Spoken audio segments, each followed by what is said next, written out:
someone that everyone is kind of going, this can't really be true. This is a constituent of mine from Dix Hills out on Long Island in our great state of New York. Her name is Gail King, and I'm going to introduce her to all of you as Ms. Senior America, and yes, I will repeat that, Ms. Senior America, much to the shock of many of my colleagues. Gail had a very distinguished career before she went on to win Miss Senior New York and then became Miss Senior America. She, like many people who enter and then ultimately prevail in these pageants, has become an ambassador for a lot of things involving goodwill. She's been a strong promoter of literacy, working with not only grandparents, but with young students, and she had a distinguished 35-year career teaching in the public schools. She was an English teacher, and yes, Senator Savino has reminded me she wears an absolutely lovely tiara that many of the people in here would love to have. But I just want to touch on one thing. In part of her new career, and I think this is very cool, she's had a chance to be on TV shows and feature films, including Law & Order, Royal Pains, 30 Rock, Life on Mars, Extreme Forensics, Salt, Four Backyards, The Winning Seasons, and Something About the Morgans. We all get to go to Albany every week. She travels around the country and does lots of fun stuff, but all with an eye towards doing good things in our communities, not only here in New York, but across the country. So her reign will come to an end this coming October, where she will pass on her crown, or her tiara, I should say. But Mr. President, if I could, I just want to introduce Ms. Gail King to the body as Miss Senior New York and Miss Senior America. Thank you. Thank you, Senator Flanagan. Are there any other senators who wish to be heard on the resolution? Seeing none, the question is on the resolution. All in favor, please signify by saying aye. Aye. Opposed, nay. The resolution is adopted. Congratulations.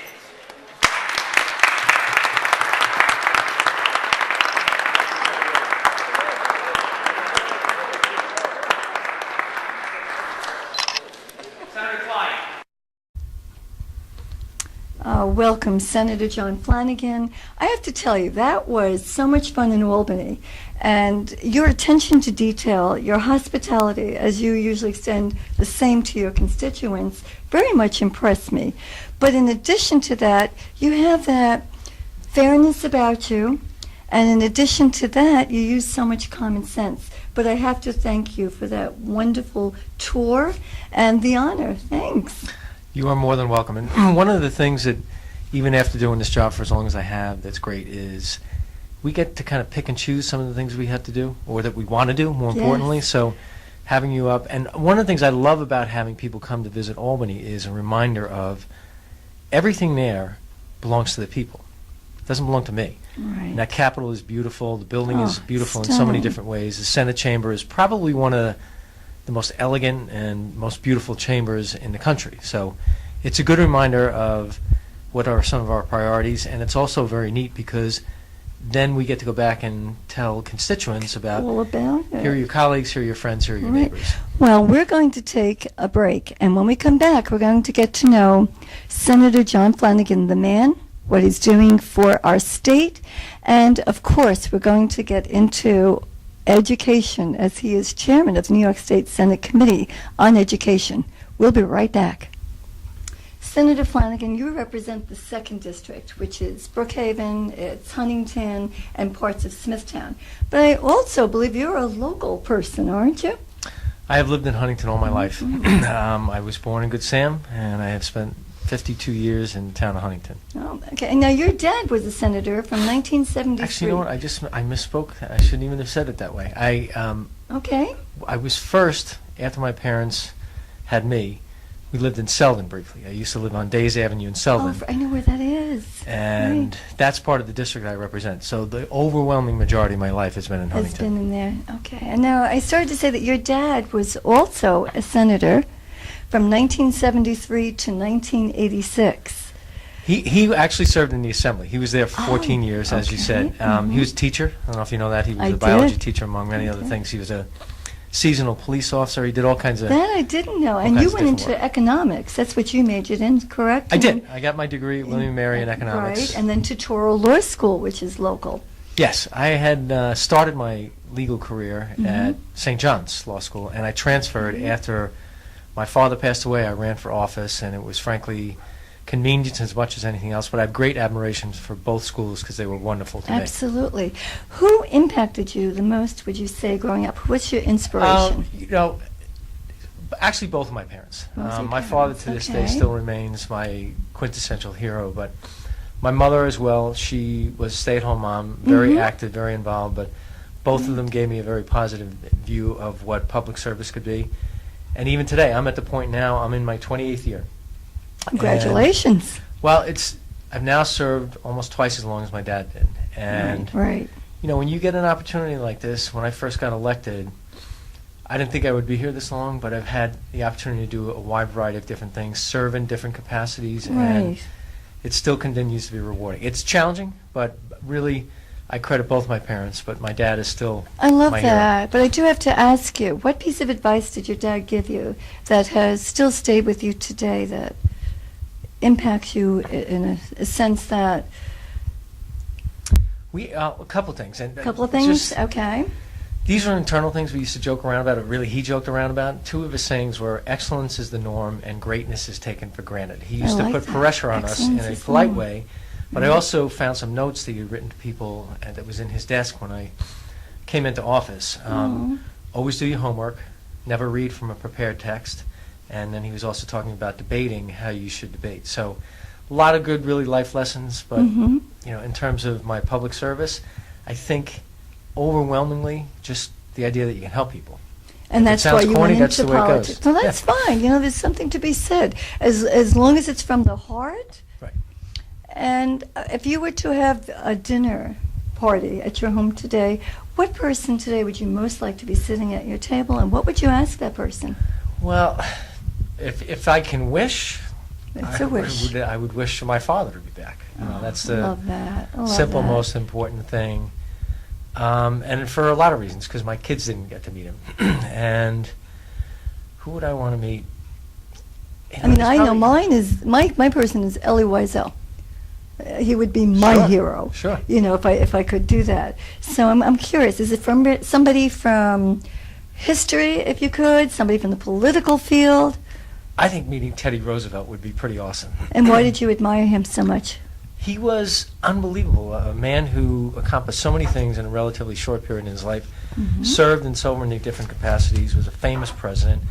His history at Sagamore Hill here on Long Island. Right. And he did so many good things. Just one simple thing like the Pure Food and Drug Act, Yes. that came about in his administration. He was an environmentalist well over 100 years ago, before it was, I think anyone really knew what it was. So Right. a leader, a statesman, and a great Somebody who American. aspires to be like, excellent. I want to talk about some of the bills that you have passed, some of your legislation that has impacted not only people in the communities throughout New York State, but I think people throughout the country are probably watching. One thing that I have to really thank you for is, as a breast cancer advocate, survivor, thriver, who speaks across the country, I love the fact that you have this breast cancer density law. So how did that come about? And how does that tie in with the women's rights? It's not just women's rights, it's Yeah. women's health. Women's health, It's okay. about informed consent. There were two people really who were the catalyst more than anyone else. Joanne Pushkin is a constituent in our area Yes. who was extraordinarily helpful. And then internally, a lady named Karen Malutis, who worked with us for 4 years and now has become a district court judge. She did a tremendous amount of work in this area. And I'm going to speak directly to your audience for a second, because Absolutely, be my guest. one of the things that I think was amazing to me how little women know about their own breast health. And I've gotten a lot more comfortable talking about subjects like this, but initially, most women don't know that you can have dense breasts. Most women were never properly informed, and the catalyst for our law was a constituent, but the underpinning of it was informed consent. If you go and you have a mammogram, you may not know that you have dense breasts, which could mask underlying problems. And the debate we had back and forth with doctors and radiologists, it was daunting, it was exhilarating, it was frustrating, but I think we made landmark legislation that is now being mirrored in many other parts of the country. It's great. That's one of the real times where you can say you feel like you made a true, genuine difference. We got emails from women across the country. We got emails from surviving spouses, males who had lost their wives to breast Absolutely. cancer. So to me, more important than anything else, it gives women the information that they need. Well, gives them that's the so opportunity to important, make the Senator. right choices. You need to have, of course, and this is going to help with early detection. I was one of those women who had that particular situation, and it looked like a glacier, if you could see the breast formation. And it wasn't until sometime later, because I was diagnosed in 1976, that we became so acutely aware of this. But absolutely correct. And if you can save but one life, you've done what you're supposed to do. So I totally applaud you Congratulations, for by the that. Thank you. My 40th year of survival. I want to talk quite a few issues before we get into the Common Core standards, which I know you very much want to share with our audience, because Lots there to is talk such about. confusion and nervousness about it. I understand you have a bill that was passed which establishes that people 18 and over could be charged with aggravated sexual abuse charges, as well as a stalking law. So could you please clarify that? Actually, the stalking law came about from some radio personalities on Long Island, people who had Really? been victimized, and it's one of these things where, unfortunately, sometimes you find these things out because of people you know in your area or someone who may know someone else. And Correct. Right. we have certain laws that are good, but a lot can be enhanced. And stalking is bad enough. Sexual assault, sexual abuse, those crimes are heinous. They tear at the heart. And when I think of them not as a legislator. I think of them as a husband, A parent. a father, Right, a son. absolutely. I mean, I think, like, God forbid somebody were to do something or try to do something to my mother, my wife, my daughter. It's just, that's why we have a chance to make But some wasn't good there an changes. issue as far as age? In other words, if somebody who is convicted, who is also very young, did not receive the full penalty because of the age? Yes, and So can you that is explain that? actually an interesting debate that's going to go on right now, because Mhm. part of what the governor proposed in his budget is raising the age Correct. to keep like 16 and 17-year-olds from being charged as adults. And Right. I don't think, if it's an 8-year-old child, that's one thing. But when you have someone who's 14, 15, who could be very physically mature, Right. part of me feels like, and I don't think I'm different from a lot of people, if they, say, butcher somebody, they do something really egregious, I don't think it should really matter that they're 15 or 16. 15, correct. How Okay, do you, that's... how do you yeah. go and explain that to a victim's family? Oh, we're not going to charge them as an adult. There's no because- way that you can. No. There's no way you can explain it. You also have provided tax relief, budget reform, but I'd like to know that capping the state spending at 2% on growth, what exactly does that mean, and how is it going to help our constituents? Okay, I'm going right back because Okay, this is yeah, no, perfect. please do. No, I no, wanna this is ask when you- we talk about taxes. Property taxes is the single largest complaint that we hear about all the time. And for a very long period of time, the state of New York was very good at the saying, don't do as I do, but rather do as I say. Now, to his credit, Governor Cuomo has come and will come out with a fourth budget where spending is under 2%. And we actually don't have a formal state spending cap in terms of a statute. The Senate has passed legislation, but the Assembly has not. No, okay. It's a recognition that government needs to spend money, government should spend money, but there's a limitation. Right. People can't just keep taking money out of their own pocket. I have this basic theory. Government should play a role in people's lives and then get out of the way. I'm fairly certain that you want to have money in your pocket at the end of every week, and that you are far better and far more astute, as are your viewers, at discerning how to spend your Spend money their and where. Correct. Pay taxes, people are willing to do that if they believe they're getting quality for their dollars. So Right. instituting a spending cap forces people to say, I'm only going to get 2% more. How do I do a better job with what I already have on my plate? Right. You are also involved with prescription medication. Today there is so much abuse with that, and then you hear about it being ordered online. What is your iStop program, and how does that work? I have to tell you, we all work together, but my colleague, Senator Hannan, who chairs the Health Oh, Committee okay. on Long Island, outstanding individual, one of the smartest people you'll ever meet in government. Generally, the laws that we enact and the laws that we promote and advance are a reflection of how do you protect the good people, essentially from the bad people. Right. Rogue doctors, people who are addicted in some ways, playing games, gaming the system, spending money, defrauding the public, and creating all kinds of havoc. We had obviously a Absolutely. horrific case here on Long Island with people getting killed at pharmacies. So that was a really good, solid, strong jumping off point for saying we have to do this differently. Right, right. Some people get agitated, the pharmacists, the doctors, and I respect that, but there's a balance. There is that and balance. frankly, Yeah. the statistics bear out that it's working. That people who really need the medicine are getting it, the people who are abusing it are not. Still not perfect, but I think we've come a long way. I thank you for that, and I want to keep going. Divine Sage, I understand your position about marijuana, but I think it should be reiterated right now and your reasons for that, and get that out there. Okay, gentleman that I used to work with, John Conklin, he was the one who came to me with this idea. It's about synthetic marijuana. Cannabinoids, there's all kinds of different names for it. There's things like bath salts now. There's a lot of bad stuff out there that kids have access to because of online as much as Online, anything else. exactly, and that's a concern. And the exposure that they have and the availability. And this stuff is legal. But you can show that the initial use of these types of products lead to much more egregious opportunities and problems.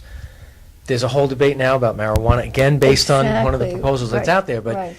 statistically, you can demonstrate that when people start with that, they move to alcohol, they move to heroin, they move to crack. And if I were to say the one thing that has surprised me more than anything in terms of parents' knowledge, it's the access, it's the cost, and it's the potency.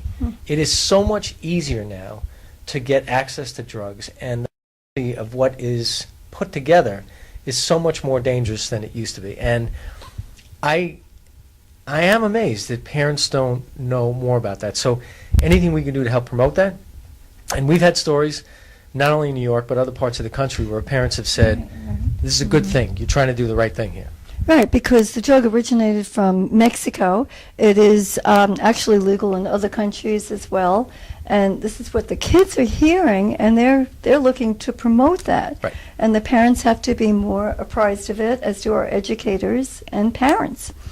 I'd also like to ask you, I'm an animal advocate, as many people know, and I know you're very much involved. In one way that you're involved is that if someone has been convicted of abuse, that person should pay not only the fine, but take care of the animal which was abused. But there's also another aspect which is similar to the lemon law in animals. Yes. Would you like to explain that? Yeah, when I campaign, I still walk door to door a great deal, and you find out how many people have pets. Pets. It is amazing how many people have pets. True. I love their pets. I grew up with pets. In the time I've been married, we've had chinchillas, ferrets, tortoise, birds, rabbits, a cat. We've had 6 dogs. We have 3 dogs right now. Right. So Sounds like me. I'm in the same area. But the passion that people associate with their animals is unbelievable. We went after largely what would be described as the puppy mills. If you Okay, are right. defrauding the public Right. and you're giving, while it sounds crazy in a way, a defective animal based on disease or Well, no, compared- sir, it doesn't sound, because so many times they're so inbred, and the way that they are transported, we know many times that there is something wrong with many of the animals, and Right. then people buy them, get attached to them, and then what? Well, it ends up being like almost like a consumer's bill of rights. You have a lemon law for cars. People can understand that, but it is astounding to me what that type of conversation that engenders. We get emails from all parts of the country, and I think it's great. I mean, we had people come to us, help us craft the legislation differently, Good. and going after kids is the worst thing ever. But looking at how people react when you talk about pets and animals, It's animal amazing. abuse. Now, you got, I think your bill is for 180 days, Yes. which certainly gives one enough time. Yes. Good. I know you've done so much in safe waterways, the environment, and for our veterans. Is there anything there that you'd like to address? We, in the area of veterans, first of all, I don't think we could ever really pay proper homage. And the way you do that is you respect people while they serve, and equally, if not more importantly, when they come back. Excellent. Give them access to services, things like PTSD, which is far more prevalent Right. than it used to be. But now I'm going to brag. We have the Long Island State Veterans Home, one of the finest facilities in the country. We've worked very closely with them and with the federal government on getting funding to continue to make that facility a state-of-the-art facility. They do renovations, they do upkeep. It's amazing, the quality of patient care over there. And they, every year, have staff who win statewide awards for their dedicated service. So I love doing that stuff. And you get to go to a lot of different ceremonies over there. part of Stony Brook University, which is an economic engine in our area. So there's one of the nice things about going there, veterans or not, is there's always something going on. There's always something new. And yes, we do a lot of work with veterans. I sit on that committee, and Right. I just think it's great. Before we get into the educational system, I do want to mention that if you go on your website, there is so much incredible information which can help people with identity theft, being careful in the winter, even tips about animals. But when we come back, I'd like to speak with you about the implementation, about the educational, what you see your responsibility as, how we can get people better informed about what's actually happening. We'll be right back.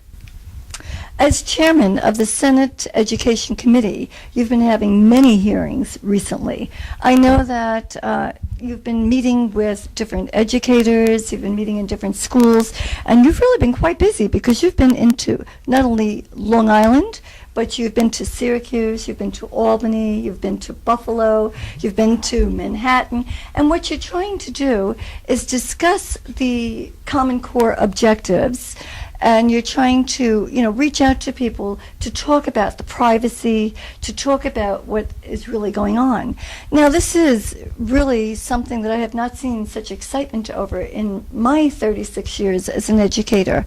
I know that people are reluctant for change. That's something that many people are uncomfortable with. But I also believe that this came about in 2010, and it started with such great idea. And there isn't one person around who doesn't want the best for his children, grandchildren in my case, and for your families, and to have a beautiful education. But I have a feeling that it's gone very quickly, and as a result, I think that there is some confusion in the testing, in the privacy, and what's really expected. So let's address all of that, shall we? Okay. I'm going to say a couple of different things. I want to dovetail on something you just said. Please. No matter where I've traveled, and I've done a lot of traveling, not just from the hearings, but being part of the Governor's Education Reform Commission, met so many different people, including parents. I don't care if you're from Chautauqua, Plattsburgh, New York City, Binghamton, the North Country, here on Long Island. Every parent wants the same thing for their kid. Absolutely. Good quality access, first-rate education. Part of the biggest challenge is that this is new.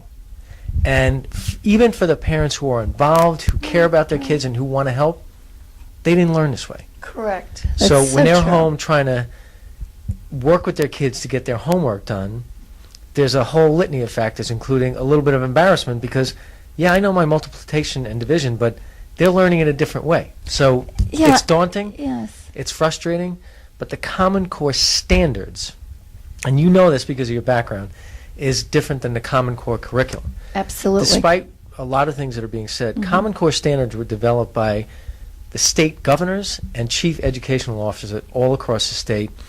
And even now, with all the frustration again, there's still a strong consensus from teachers, principals, school board members, superintendents, all major educational organizations that Common Core standards are good. Absolutely. In fact, 44 states and the District of Columbia, although New York is the forerunner of this, are excited about it. And when you speak with different students, as I have, different level ages, many of the older kids in high school see the need for this. I'm a big believer as a former high school teacher of English and college teacher of English in using the closed system of teaching reading, where you read something, you go over it, you write something down, you analyze it, you question it. But in addition to that, in math, you have so much problem solving. And if you look at students who are involved in calculus today, Senator, they'll be the first ones to tell you that you really do need to step outside the box. And that's what these standards are helping. I think one of the problems is that many parents and maybe some teachers are not aware that there is so much being given to the community that they can do the development of the curriculum. Right. The state isn't trying to tell you how to do your job. They're offering the standards that I really believe people do believe in. I have grandchildren who are so into computers at the age of 4 and 5. I was learning how to hold a pencil and write my name at that stage. So there is definitely an absolute need for something like this. However, What I question is the speed at which we're moving and trying to explain to everybody what exactly is expected. May I give you some of my concerns? Because I may... Sure, show. You can give me whatever you want. No. You're my guest, and I'm so honored to have you. But I think I do speak for some of the people with some of the concerns as I've been interviewing and asking questions.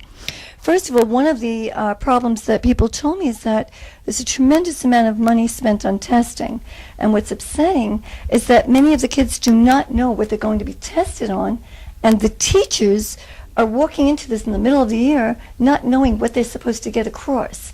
One of the best things that I learned as an educator is to use positivity, reinforcement for my students, and make sure that they felt good about themselves.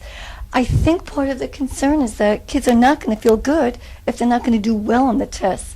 And then where do these grades go, and how much? And I get it. The state is helping to pay for this, and they have all good intentions, but we have to think about that aspect. I'll come up for air because I have so much to say. No, I think it's very clear and very important to note that the Board of Regents and the State Education Department, they set educational policy, and they should.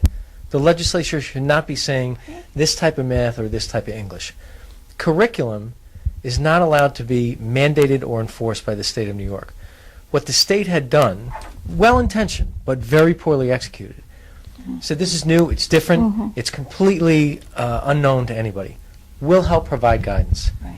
So school districts waited and said, okay, we'll wait for that guidance. Well, it was too slow coming.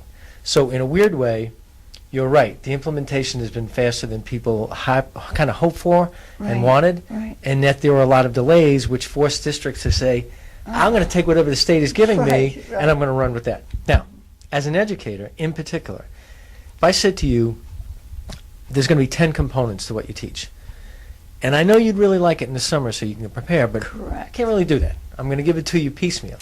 It's not a way to do it. It's bad for teachers, it's bad for parents who are trying to help, and worse yet, it's bad for students who are trying to learn. If I give you a book with 10 chapters, or supposed to, Right. and you're only getting one chapter at a time, you can't even prepare how do I deal with the conclusion and backtrack Right, to what I'm supposed to exactly. do. So that, coupled with the fact for the first time, teacher evaluations are done differently. Oh, I guess. But I that guess has an that's- extraordinary effect on the discussion, on the debate, Absolutely. and teachers are, very concerned and to a degree freaking out to have to deal with this. And I get it, because if you know what the rules of the game are, that's Right. one thing. That's correct. But if they're shifting, Right. and then you're going to be judged on that, that doesn't seem to me to be fair Right. to them or to students. Yeah, and I'm going to even take it a step further, if I may. I always took so much pride in my job. And again, just like students, good job, Gail, you're a good teacher. I needed to hear that. I understand that there are going to be some incentives to talk about giving money for, teachers of excellence. We have to be very careful with that. One, I don't think that there's that money that I'm hearing about. Two, when you have these statistics of 25% of all teachers in New York being told you are teachers of excellence, that money is going to go up to about $1 billion to give to them, which we don't have. Three, I am very conscientious, but I was the type of teacher that I would be given a Regents class, an advanced placement class, and boy, did I have a special place in my heart for students who didn't want to be there. Perhaps they had a bad experience, or they were a few grades behind level. And those are the kids I love to work with. Now, if I'm going to be evaluated and my students do not pass a particular test that's being given, it might make me look bad. But in reality, I'm that good teacher that you want your child to have. And that's part of the problem, I think, that we're facing as well. Yes? I agree. And there are a lot of ways. First of all, there is nothing more important and nothing more effective than a good teacher in front of the classroom. Right. We can have the most beautiful building, but if you don't have a good teacher, Absolutely. it doesn't matter. That's number one. Number two, I don't particularly like competition in that regard, in that Correct. respect, for a variety of reasons. I think you can get into all kinds of potential problems about how do you Right. become highly effective. Well, if it's a highly effective gets me more money, am I going to do things in a different way? Right. I don't think most teachers would do that, but there's actually an interim program that's far better. Not that I could take somebody just like you.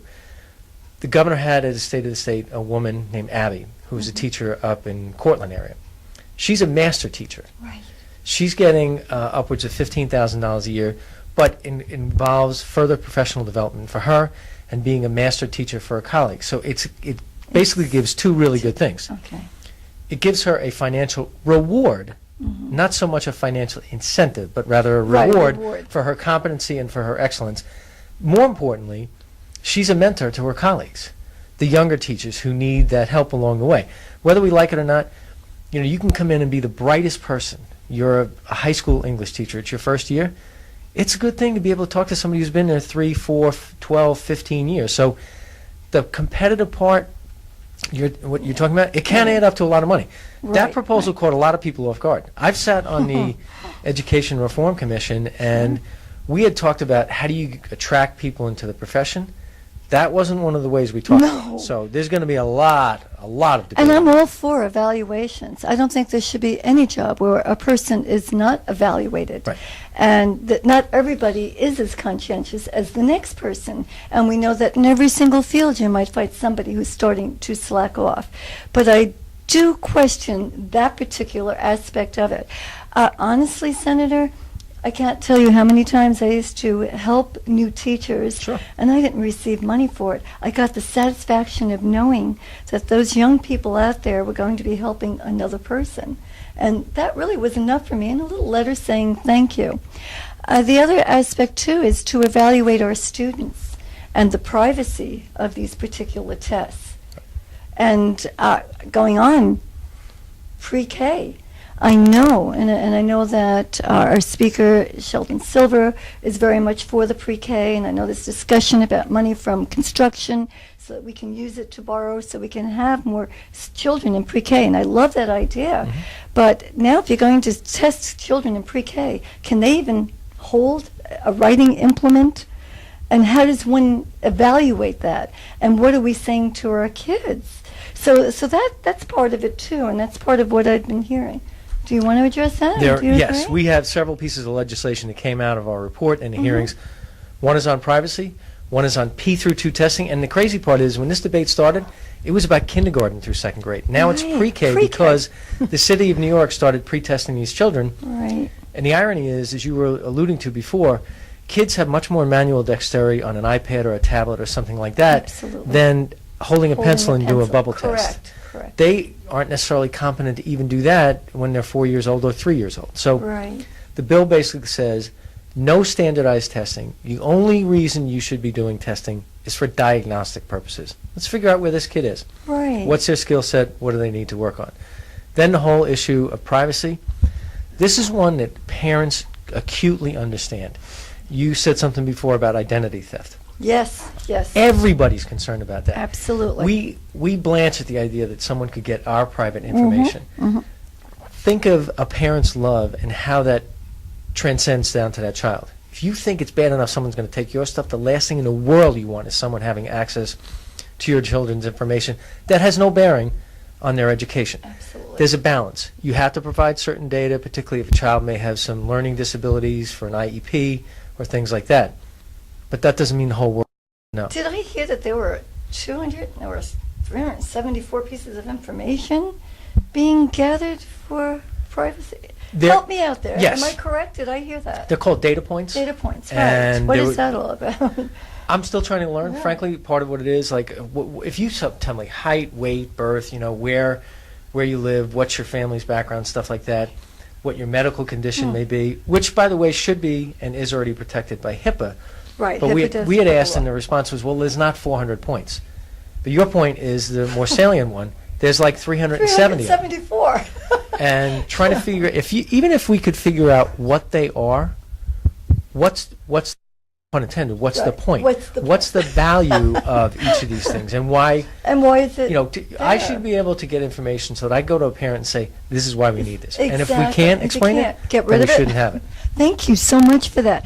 I came up with a few different things from doing some research, and I'm curious, should there be some waivers for some children for these? Absolutely. Okay. Here's a perfect example. Thank you. And it's a really good segue to the federal government. For far too long, we as a state have given the federal government a pass, and our federal representatives, and I'm not trying to demean them at all, but a lot of these things that we have to deal with, testing in 3rd through 8th grade, that's not New York State. That's the federal No, government. that's the better, and you need that, But and in- that's there. I can understand that, but English language learners, no matter how long they've been there, they could be here 2 weeks. They're here, within their first year, they have to take a test in English. Right. When they may know no Right. English whatsoever. That's correct. So they're asking for a waiver on that. Makes sense. More importantly, children with special needs, mostly with an Right, IEP. If you have a child who's 5th grade age-wise or chronologically, but in their IEP, they're being basically at a 1st or 2nd grade level, by virtue of the fact that this child would have to take a test at the 5th grade level, you are almost guaranteeing their failure. Failure, and that's What's going the to point? not only what's the point for the parent, the child, but for the future part. You know, you hit it on the head with that, definitely. You know, I also wanted to ask you if you think that teachers will start teaching for the test. And I say that in my 36 and a half years, I remember after the first year, I was rewarded with a Regents class because I no longer was a first-year teacher. And I was scrutinized for the grades that my students received. Well, the second year I said, well, maybe I should start going more toward the Regents. But teaching is so much more than just that one subject. There's so much more that goes in. Do you think anyone is concerned about them teaching for the standards? Absolutely. We hear that phrase time and time and time again, not only at hearings, but outside of that, teaching to the test. But I would also say that there's that elusive balance that we're always Right, looking you do for. want to balance. Okay. People are tested every day in life. And True. in one respect, there's nothing wrong with that. But overdoing it just for the purposes right, of making a test, point, right. social promotion, And who's paying things for all like this, well, too? of course, It's the state, you're the getting the money, taxpayers the are. taxpayers, But that's I just you mentioned the Regents. Yes. I graduated from high school in 1979. I remember taking the Regents. How did you study? You studied from old tests. You had copies of the old Regents. Did my teachers teach to the test? I think they prepared you for the test more than anything else. But you If did their the job is education. on the line and they don't get a certain number of Right. students, Right, preparing but and you know what? passing. It's really important Right. on a regional basis. Mhm. We have some incredibly good schools We here do. on Long Island. We do. And that should not get lost in this debate. The other day, Absolutely. I think we had 50 Intel semifinalists right here on Long Island. And we've always done well, but that's just one small example. Athletics, art, music, so many different facets of education that are not wholly related All right, to... I'm so glad you brought that up, score on Senator, a because test. that leads me to question when Governor Como had stated, and I believe this is correct, that we should reward students in science with scholarships if they're in the top 10%, if they're in science, if they're in technology, if they're in those fields. And I ask you, what about students who are in the arts? What about students who are going into teaching? Shouldn't they? The other part of it, too, is, of course, that the students who are in the top 10% will stay in New York and go to New York schools for 5 years. That was one aspect of it. But I do have to question, what about our students? What about moi, who graduated number 2 in college, who could think of nothing more than to affect change in a young person's life and education? I believe that it's incredibly important to make sure that each child has an opportunity and access to a first-rate education. Periodically, as a society, we run into issues that we need to direct and confront. In the United States, and in New York as well, we have a shortage of people who are competent the way we used to be in science, technology, engineering, and math. It's just factually, it's borne out. How do you attract people, and how do you keep them? I have much less of a concern, and yet I fully respect what you're talking about in terms of art and music. For a long time, we had a problem attracting people into the nursing profession. I do So the state remember of New that, York right. created scholarships in that regard. Regent Tillis is a good example. He's our regent for Long Island. Mhm. Passionate advocate on art and music. He is always in there pushing, Right. prodding, saying we can't forget those. So I don't want to forget those. I don't think we should. My children had an extraordinary experience being involved in music and community theater in Northport School District, a Mhm. public school where they were all attended. Fabulous art. I mean, the stuff they used to come home with was just unbelievable. So there is a balance, but the STEM is something that has been really pushed by employers to make sure that we have a good workforce in New York. I understand that there's going to be a school for security, Homeland Security. Yeah, that's a very- I love that. And that's our former commissioner, police commissioner, who's going to. Yes, I mean, the That idea is that great. you can get someone of That his is caliber great. to be Yes, an I was advisor. thrilled with that. The governor had made that point that, you know, the wave of the future is in this type of area because of things with Mother Nature and stuff like that. But these things are not going to go away, and the idea that there'll be a college dedicated to that, I give him a lot of credit for advancing. I I thought think it's a that very was good idea. terrific. What do you see as the one area that you think is so significant for 2014 that Senator Flanagan is going to get in there and take care of, or attempt to? Well, I would say Is it? there's two basic things, Okay. and they kind of overlap, and they probably always will. Economic development and taxes. It's still too hard to create and run a business here in New York. Too many regulations, too much red tape, too many obstacles. The simpler we make it, the more we promote economic development, Mhm. the more jobs we create, the more revenue we create to help fund the programs that people are interested in. So economic development and taxes, number one, and 1A for me is education. Education has to be New York State's number one priority. The only way we can prove that is by showing to people that's where we spend the most money. Spend it effectively, Right. but that's where we spend the most money. And as a subcomponent, maybe like 1AA, all the things that we talked about, Common Core, testing, privacy, pre-K testing, they're all related. And that this year, because of the attention, the frustration, and everything that's associated with that, that's going to get a lot more play than it has in the past. And that's good. Attention. That's Has good. to come out there. Right. I'm also concerned about the fact that 64% of many in city schools children don't have access to computers. Correct. And we're talking about getting computers throughout all of New York State. It's going to cost money. You need about It's $2 going to billion cost money. The for governor that. came up with a bond act, Mhm. but we also have a very unique situation in our rural schools because some of them they don't have access to the infrastructure, the bandwidth Right, now. So right. it'll get fleshed out. I think the bond Okay. act, if it's put out to people correctly, they'll support it. If Gotta they get that feel like out they're there. getting their fair Right. share, Then they'll I do think it. we're good. One last question. Senator, it's been such a delight speaking with you, and thank you Thank you. so much for giving so much of yourself. Where do you see yourself 10 years from now?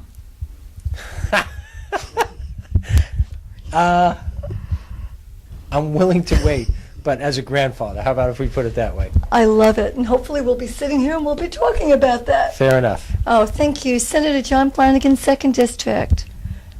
Bye. Thank you. Thank you. Delightful.